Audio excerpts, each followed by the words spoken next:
ഞാൻ മനസ്സിലാക്കിയ ഖുർആനിൽ എന്താ ഉള്ളത്? ഈ പറയുന്ന ദൈവത്തെക്കുറിച്ച് പറഞ്ഞിട്ടുണ്ട്, മനുഷ്യന് കാരുണ്യമായി അവതരിപ്പിച്ച പ്രവാചകന്മാരുടെ ശ്രേണികളെക്കുറിച്ച് പറഞ്ഞിട്ടുണ്ട്. അത് അന്നത്തെ കാലഘട്ടത്തിൽ റസൂലുള്ളാഹിയെ കുറിച്ചാണെങ്കിൽ അതിൻ്റെ അനുയായികൾ അത് തന്നെയാണ് വിശ്വസിക്കേണ്ടത്, അത് തന്നെയാണ് പോകേണ്ടത്. റസൂലുള്ളാഹിയിൽ അപ്പുറത്തേക്കൊന്നും നമുക്ക് ചിന്തിക്കേണ്ടതുണ്ട്. ഇനി അദ്ദേഹമാണ് നിങ്ങൾക്ക് ഖുർആനും സുന്നത്തുമാണ് നിങ്ങൾക്ക് പൂർണ്ണമാക്കി തരേണ്ടതെങ്കിൽ ഖുർആൻ കഴിഞ്ഞു കഴിഞ്ഞാൽ അദ്ദേഹത്തിൻ്റെ ആചരണമാണ് അന വ സ്വാബിഹിന, എന്താ അലേഹി വസ്വാബിഹി, അതന്നെ അന അലേഹി വസ്വാബിഹി, ഞാനും എൻ്റെ സ്വഹാബത്തുമാണ് നിങ്ങൾക്ക് മാതൃക. അതിലപ്പുറത്തേക്ക് വേറെ ഒരു സാധനത്തിലേക്ക് നമുക്ക് പോകേണ്ടതുണ്ടോ? എന്താ മാതൃക? നബിയുടെ സർവ്വ മതങ്ങളെയും ഒരുപോലെ സ്വീകരിച്ചിരുന്നൊരു വ്യക്തിയായിരുന്നു. അതിന് കാരണം എന്താ? ഖുർആനാണ്.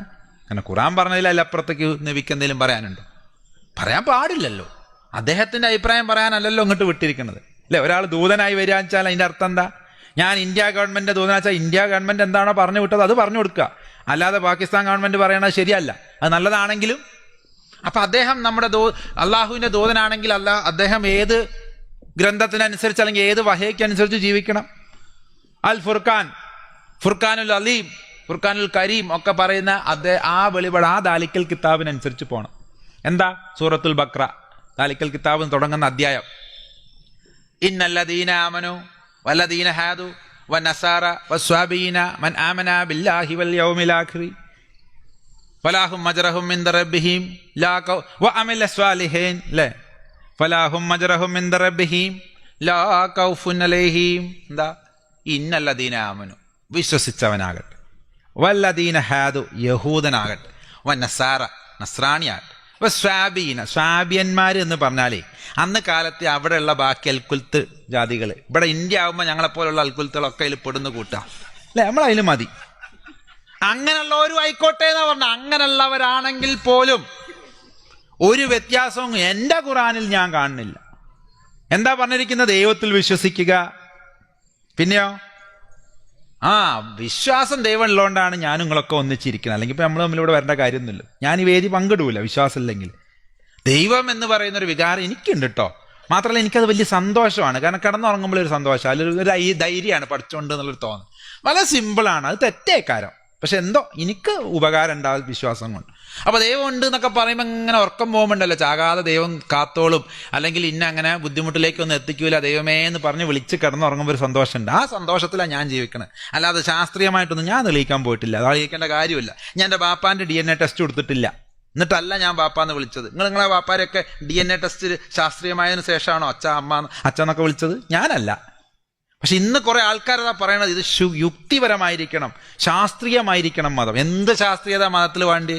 ഒരു ശാസ്ത്രീയം വേണ്ട. ബാപ്പാനെ വിളിക്കാൻ ഒരു ശാസ്ത്രീയം വേണ്ടെങ്കിൽ പിന്നെ ഈ കാര്യത്തിൽ ദൈവത്തിനെ തെളിയിക്കാൻ നിങ്ങൾ എന്ത് DNA ടെസ്റ്റാ കൊണ്ടുവരിക?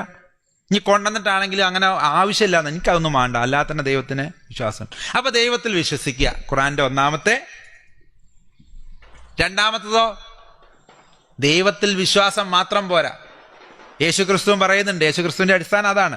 പിതാവായ ദൈവത്തെ, നിന്റെ ദൈവമായ കർത്താവിനെ നീ പൂർണ്ണ ഹൃദയത്തോടും പൂർണ്ണ ആത്മാവോടും പൂർണ്ണ മനസ്സോടും കൂടി സ്നേഹിക്കുക. അത് തന്നെയാണ് ദൈവത്തിനെ വിശ്വസിക്കുക എന്നതുകൊണ്ട് ഖുർആനും ഉദ്ദേശിച്ചത്. സ്നേഹിക്കുക ദൈവത്തിനെ. സ്നേഹിച്ചുകൊണ്ട് അങ്ങനെ ഇരുന്നാൽ മതിയോ? അവിടെയും യേശുക്രിസ്തു അലൈഹി സ്വലാമിന്റെ പുസ്തകമായ ഇഞ്ചീലിൽ പറയുന്നു, ബൈബിളിൽ പറയുന്നു, യാക്കോബ് അപ്പസ്തോലന്റെ ലേഖനം, യാക്കോബ് പറയാണ്, യാക്കോബ് അപ്പസ്തോലന്റെ ഒരു ജേക്കബിന്റെ ലേഖനത്തിൽ പറയുന്നുണ്ട്, കാണപ്പെടാത്ത ദൈവത്തെ സ്നേഹിക്കുകയും കാണപ്പെടുന്ന സഹോദരനെ വെറുക്കുകയും ചെയ്യുന്നവൻ കള്ളനാകുന്നു. എന്തൊരു ശക്തമായ ഭാഷ!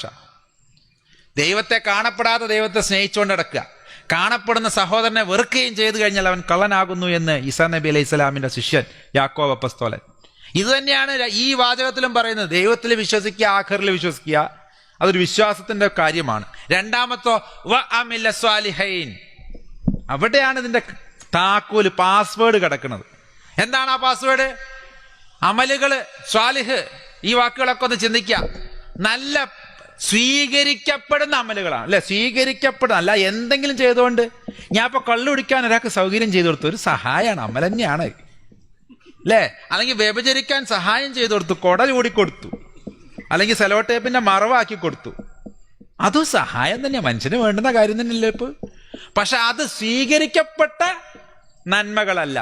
സ്വീകരിക്കപ്പെടുന്ന നന്മകൾ, ധാർമ്മികമായ നന്മകൾ ചെയ്യുകയും ദൈവത്തിൽ വിശ്വസിക്കുകയും ഇതിനൊരൊടുക്കമുണ്ടെന്ന് വിശ്വസിക്കുകയും ചെയ്തുകൊണ്ട് അങ്ങനെ വിശ്വാസം ഉണ്ടായതിനു ശേഷം നിങ്ങൾ നിങ്ങളുടെ സഹോദരന്മാരുടെ ഇടയിൽ, അവിടെയാണ് യേശു പറഞ്ഞത്, പിതാവായ ദൈവത്തെ, നിന്റെ കർത്താവായ ദൈവത്തെ നീ പൂർണ്ണ ഹൃദയത്തോടും പൂർണ്ണാത്മാവോടും പൂർണ്ണ മനസ്സോടും സ്നേഹിക്കുക. രണ്ടാമത്തതോ ചോദിച്ചപ്പോൾ പറഞ്ഞു, നിന്നെപ്പോലെ നിന്റെ അയൽക്കാരനെ സ്നേഹിക്കുക.